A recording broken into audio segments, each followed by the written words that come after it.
아멘. 오늘 읽은 본문의 말씀은 하나님의 말씀 앞에 서로 다르게 반응하고 있는 두 사람, 하나님의 말씀 앞에 서로 다른 반응을 보이고 있는 두 사람의 이야기를 들려주고 있습니다. 그 주인공이 누구냐? 바로 아합 왕과 나봇입니다.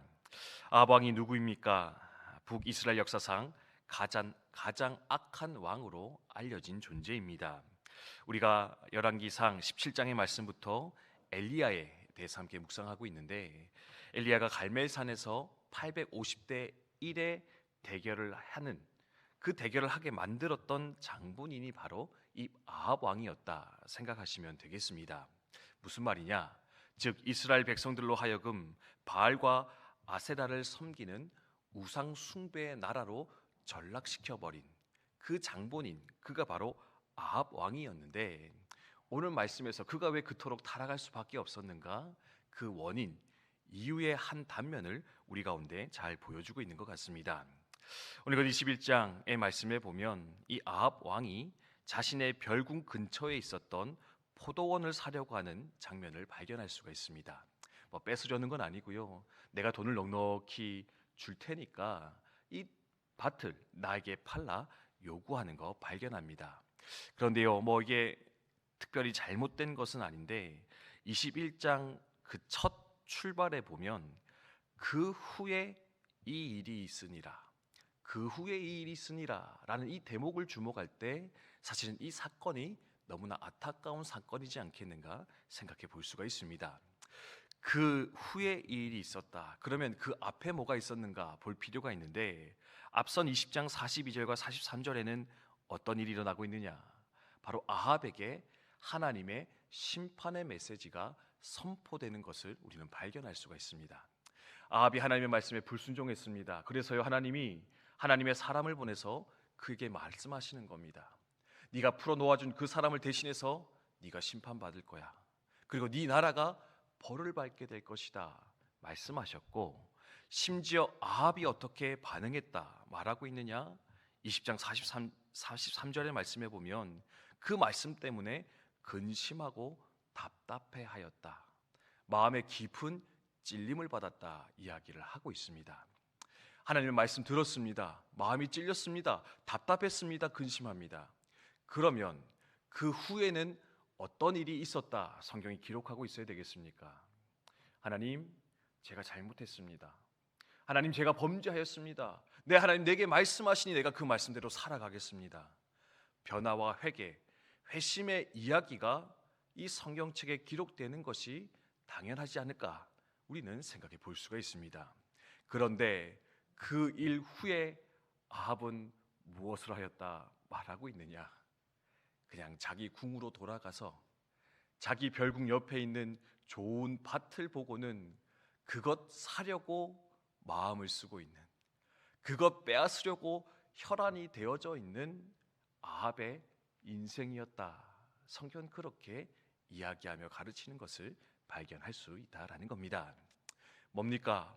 아합이 타락할 수밖에 없었던 이유, 하나님은 끊임없이 말씀하셨고 그는 마음의 찔림도 받았지만 그 삶은 거기까지 뿐이었다. 그것뿐이었다. 듣고 찔렸다면 변화되어 돌이켜야 되는데 삶의 변화의 자리까지 나아가지 못하였더니 결국에 그는 하나님과 상관없는 우상 숭배의 길, 하나님을 떠나 범죄하는 죄악의 길 가운데 여전히 머물러 살아가고 있었다. 성경은 이야기를 하고 있습니다. 그에 비해서 여러분, 나봇이라는 사람 등장하는데요, 사실 중요한 인물이 아니다 생각하고 넘어갈 때 많습니다. 근데 오늘 말씀 보면은 이 아합과 대비되어서 나봇의 아름다운 모습 하나가 등장하는데, 바로 하나님의 말씀을 철저히 듣고 지켜 행하려는 그의 열심을 우리는 발견할 수 있다라는 겁니다. 아합이 땅을 팔라고 이야기합니다. 그러니까요, 이 나봇이 거절하는데 그 나봇이 그것을 거절하는 이유가 무엇이냐? 이것을 여호와께서 금하신 일입니다. 하나님이 하지 말라 한 일입니다. 이게 무슨 말이냐면요, 이스라엘 백성들의 땅은 하나님이 분배해 주신 겁니다. 가정과 지파에게 그 맞는 땅을 하나님이 주셨습니다. 그리고 레위기 25장, 민수기 34장에 보면 이 땅의 거래는 할 수가 없다, 왜? 하나님이 지정해 주신 거기 때문에. 너희는 서로의 땅을 주고 받을 수 없다. 사고 팔 수 없다. 뭐 잠깐 빌려줄 수는 있지만 희년 50년이 지나면 원래의 주인에게 다시 돌아가야 할 것이다. 이것이 바로 하나님의 뜻이었습니다.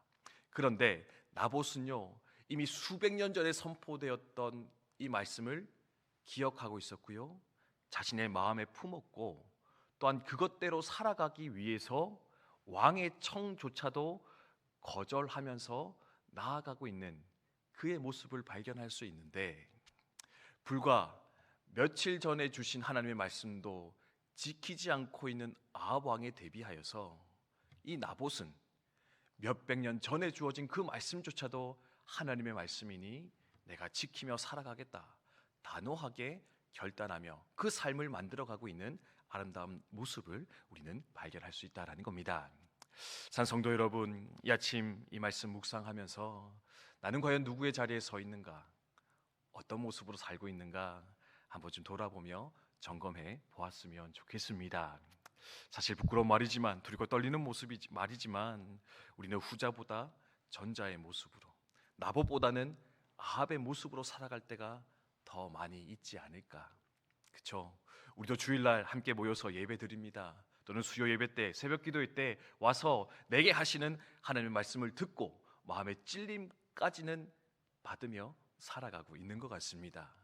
그거 가지고 뭐라 이야기합니까? 은혜 받았습니다. 하나님 은혜 주셨습니다. 근데요, 그것으로 끝나면 되지 않는 것이다. 그것으로 마무리되면 안 되는 것이다. 하나님 말씀하고 있는 것 아닐까요?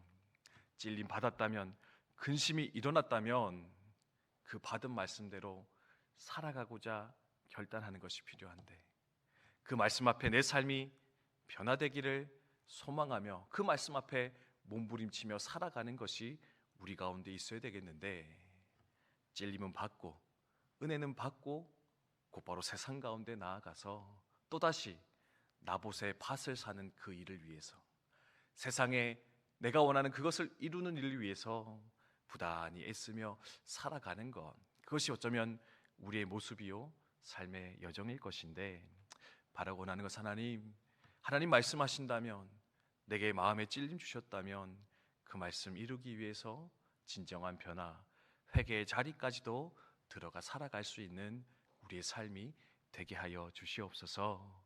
나봇과 같이 하나님의 말씀 앞에서는 타협하지 아니하고 그 말씀을 나의 것으로 삼기 위해서 수고하며 애쓰며 살아가는 우리의 삶이 되게 하여 주시옵소서.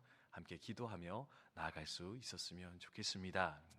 아합, 돌이켰다면 그렇게 비참한 생의 마지막을 맞이하지 않았던 것 같습니다.